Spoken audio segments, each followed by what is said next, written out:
আসসালামু আলাইকুম।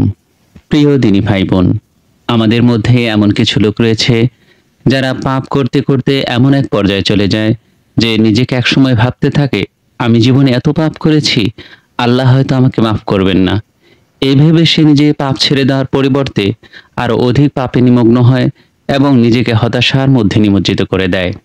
কিন্তু যার মধ্যে প্রকৃত ইসলামের জ্ঞান রয়েছে, সে কখনো এই ধরনের হতাশার মধ্যে নিমজ্জিত হয় না। আমরা যদি খালেস নিয়তে আল্লাহর কাছে তওবা করতে পারি এবং পাপ না করার দৃঢ় সংকল্পবদ্ধ হতে পারি, তাহলে ইনশাআল্লাহ আল্লাহ আমাদেরকে ক্ষমা করে দিবেন।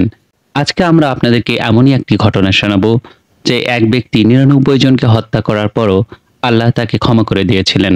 চলুন আমরা হাদিসের আলোকে সেই ঘটনাটি শুনে নিই।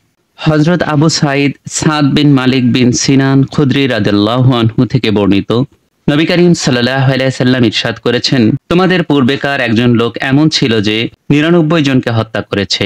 তারপর সে সমকালীন সবচেয়ে বড় আলেমের সন্ধান করল। তাকে একজন রাহিবে অর্থাৎ পাদ্রীর সন্ধান দেওয়া হলো। সে পাদ্রীর দ্বারস্থ হয়ে বলল, আমি তো ৯৯ জনকে হত্যা করেছি, এমন অবস্থায় আমার তওবা করার কোনো সুযোগ আছে কি?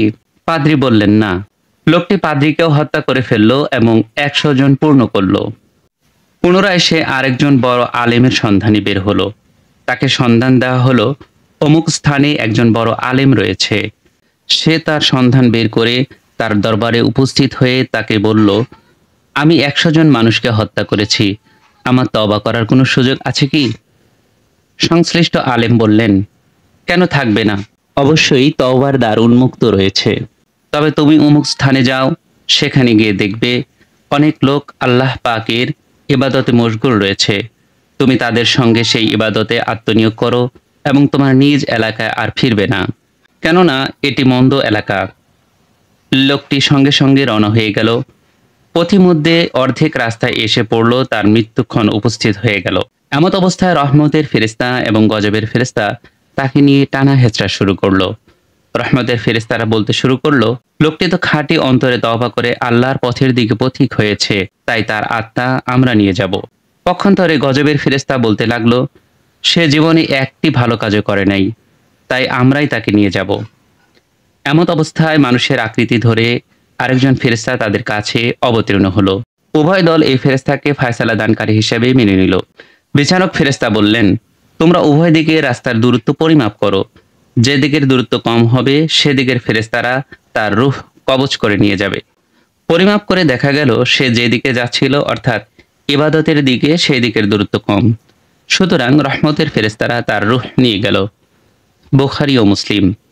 সহিহ বুখারীর অপর বর্ণনায় রয়েছে, লোকটি ওই নেক এলাকাটির দিকে অর্ধ হাত বেশি পৌঁছে গিয়েছিল, তাই তাকে তাদের মধ্যে গণ্য করা হয়েছে। সহিহ হাদিসের অন্য একটি বর্ণনায় রয়েছে, মহান আল্লাহ একদিকের ভূমিকে সংকুচিত হবার জন্য এবং অপর দিকের ভূমিকে দীর্ঘ হয়ে যাওয়ার জন্য ওহী নাজিল করলেন। তারপর উভয় দিকের ভূমি পরিমাপের আদেশ দিলেন। তাই পরিমাপ করে পূর্ণ স্থানটি অর্ধ হাত নিকটবর্তী পাওয়া গেল এবং তাকে ক্ষমা করে দেওয়া হলো। অপর একটি বর্ণনায় আছে, লোকটি গড়িয়ে গড়িয়ে অর্ধ হাত সামনে এগিয়ে গিয়েছিল। সুবহানাল্লাহ। তাই প্রিয় দিনী ভাই বোন, আমরা কখনোই আল্লাহর রহমত থেকে নিরাশ হব না। আমরা খাঁটি নিয়তে তওবা করে আল্লাহর পথের দিকে ফিরে আসার চেষ্টা করব। আল্লাহ আমাদের সকলকেই সেই তৌফিক দান করুক। আল্লাহুম্মা আমিন।